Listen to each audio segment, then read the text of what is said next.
আসসালামু আলাইকুম। প্রথমে আমরা হাইব্রিডাইজেশন জিনিসটা কি জানবো। হাইব্রিডাইজেশন হচ্ছে অরবিটাল সমূহের মিক্সিং, অর্থাৎ আগে অরবিটাল সমূহ ছিল 2s 2px 2py 2pz।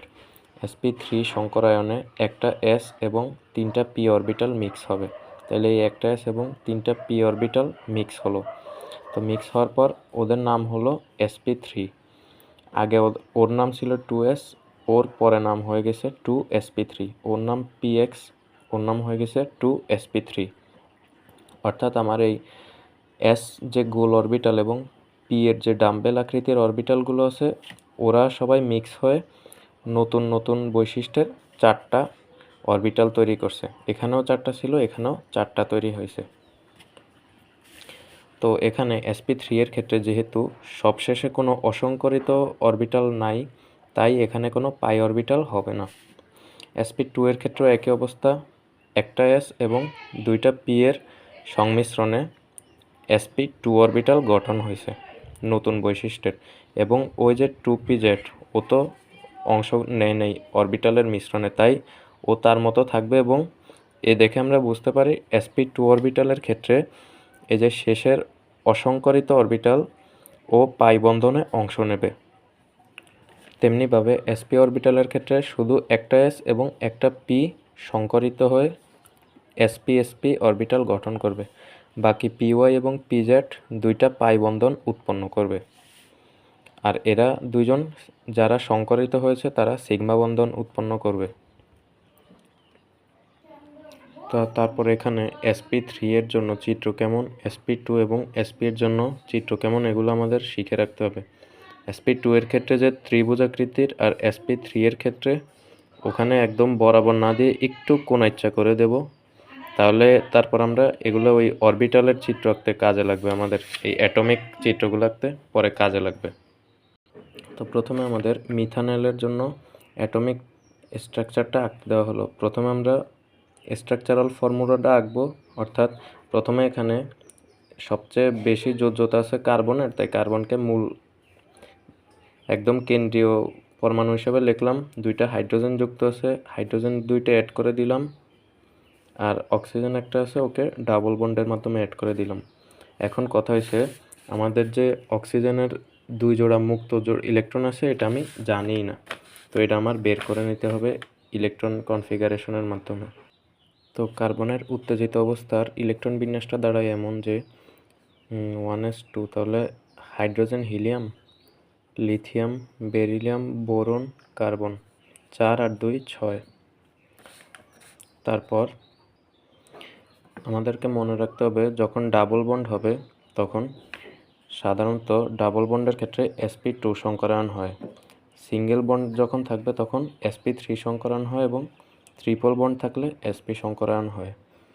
এখানে কার্বন এবং অক্সিজেন উভয় ডাবল বন্ডের মাধ্যমে সংযুক্ত থাকায় আমরা তাদের sp2 সংকরায়ন বের করে নেব, তাহলে 1s2 ঠিক থাকবে। এবং যোজ্যতা স্তরে sp2 মানে কি, একটা s এবং 2টা p অরবিটালের সংমিশ্রণ, তাহলে এই একটা s এবং এই 2টা p অরবিটালকে সংমিশ্রণ করে আমরা লিখব sp2। তো এটার জন্য 2sp2, এটার জন্য 2sp2, আবার এটার জন্য 2sp2, আর ও অসংকরিত অবস্থায় থেকে যাবে, অর্থাৎ যেমন আছে তেমন থাকবে। তো এই 2s এর জায়গায় sp2 লিখলাম, আর ইলেকট্রন যেটা, এই ইলেকট্রনগুলো সব ঠিক থেকে যাবে, একটা করে ছিল একটা করে থাকবে। এবার অক্সিজেনেরটা, তো অক্সিজেনের ইলেকট্রন বিন্যাসটা এরকম 1s2, তাহলে hydrogen helium, lithium, beryllium, boron, carbon, তো যাই হোক একটু ভুল ছিল। অক্সিজেন ইলেকট্রন বিন্যাসটা এরকম, হাইড্রোজেন হিলিয়াম 2টা, হাইড্রোজেন হিলিয়াম, তারপর lithium, beryllium, boron, carbon, nitrogen, oxygen. তো এই 2s2 2px2 এ হচ্ছে ওর ইলেকট্রন বিন্যাস। এবার ওর ক্ষেত্রে আমার যেহেতু ডাবল বন্ডের মাধ্যমে যুক্ত আছে, তাই sp2 বের করে নেব। 1s2 যোজ্যতা স্তরের বাইরে ও ঠিক থাকবে, এবং এবং sp2 করা মানে একটা s এবং দুইটা p এর সংমিশ্রণ ঘটানো, এ একটা p এ একটা p। তাহলে ওদের নামকরণ আমি দেব 2sp2। 2 ঠিক থাকবে উপরের, আবার 2px এর জায়গায় sp2, উপরের 2 দুইটা ইলেকট্রন ঠিক থাকবে, ওর নামও হবে 2sp2, ইলেকট্রন ছিল একটা, এবং 2pz1 অসংখ্যায়িত অবস্থায় থাকবে, চেঞ্জ হবে না। এখানে আমরা দেখতে পাই sp2 যে অরবিটাল, ওর যে দুইটা ইলেকট্রন থাকার কথা সেই দুইটা পূর্ণ আছে, ওর ক্ষেত্রেও এই দুইটা অরবিটালের দুইটা ইলেকট্রন পূর্ণ আছে, অর্থাৎ এরা আসলে এই দুই জোড়া বন্ধন গঠনে অংশ নেবে না। কোনো অ্যাটমিক বন্ডে অংশ না নেওয়ায় ওরা এই দুই জোড়া মুক্ত জোড় অবস্থায় থাকবে। তো এটা যেহেতু অক্সিজেনের ক্ষেত্রে হয়েছে, তাই অক্সিজেনকে আমরা দুই জোড়া মুক্ত জোড় ইলেকট্রন বসাই দেব। এই হচ্ছে আমাদের স্ট্রাকচারাল ফর্মুলাটা পেয়ে গেলাম। এবার আমাদের চিত্র আঁকার পালা। তো আমরা যেহেতু জানছি যে sp2 এর ক্ষেত্রে ত্রিভুজাকৃতির চিত্র হবে, তাই আমরা এখন এই স্ট্রাকচারটা দেখে ত্রিভুজাকৃতির চিত্র বসাবো পরের পৃষ্ঠায়। প্রথমে কার্বন লিখলাম, ত্রিভুজাকৃতিরটা আমরা প্রথমে খাতাটাকে বাঁকিয়ে নেব, এবার বাঁকিয়ে তারপর এই ত্রিভুজাকৃতির চিত্র আঁকবো। আঁকলাম, তো কার্বনের ত্রিভুজাকৃতির চিত্র আঁকা শেষ। অক্সিজেনের ক্ষেত্রেও যেহেতু sp2 আছে, আমরা ত্রিভুজাকৃতির চিত্র আঁকবো। তাহলে অক্সিজেনের জন্য এর সাথে মুখোমুখি অধিক্রমণ একটা, এটা হচ্ছে অক্সিজেন অণু আর কি,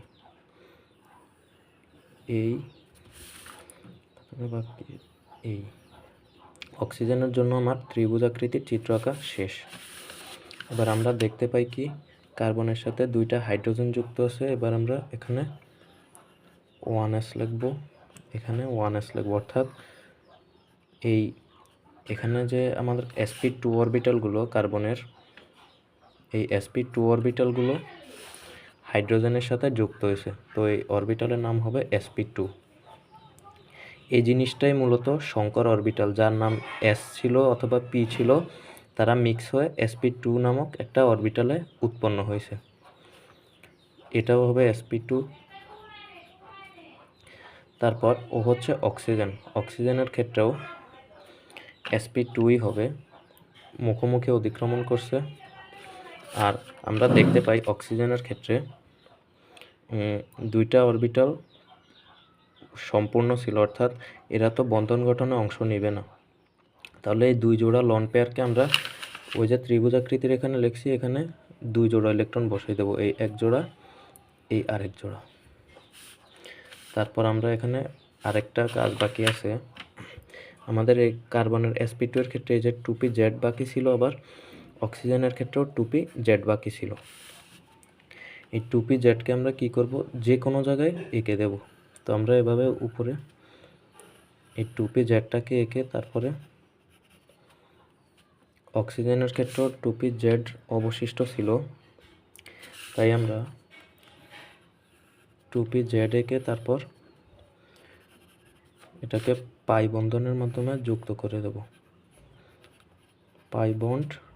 আর এগুলো সব হবে সিগমা বন্ড, তারপর এখানেও মুখোমুখি অধিক্রমণ সিগমা বন্ড, আর এটা যেহেতু পাশাপাশি অধিক্রমণ তাই পাই বন্ড।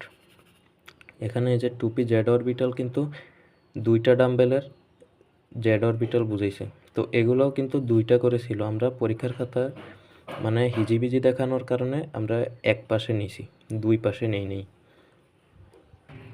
তো সবশেষে আমরা দেখতে পাই কার্বনের এই sp2 দুইটা অরবিটাল, এই দুইটা sp2 অরবিটাল সিগমা বন্ধন গঠন করে, পরের sp2 অরবিটাল আবার সিগমা বন্ধন গঠন করে পাশের অক্সিজেন পরমাণুর সাথে। আর এই 2pz অরবিটাল আছে, এই 2pz অরবিটালটা পাই বন্ধন গঠন করে। অক্সিজেনের ক্ষেত্রে এই 2p sp2 যে দ্বিতীয় দুটোই বড়া আছে, তাই ও বন্ধনে অংশ নেবে না। তো এই গেল এক মুক্ত জোড়, এই sp2 এর ইলেকট্রন দ্বারা পরিপূর্ণ এই আরেকটা মুক্ত জোড়, এই sp2 ও এই মুখোমুখি অতিক্রমণ করছে কার্বনের সাথে, আর এই 2pz1 এই 2p-Z1টা এই পাই বন্ধন গঠন করছে। এটা হচ্ছে এই pz অরবিটাল, এটা হচ্ছে pz অরবিটাল।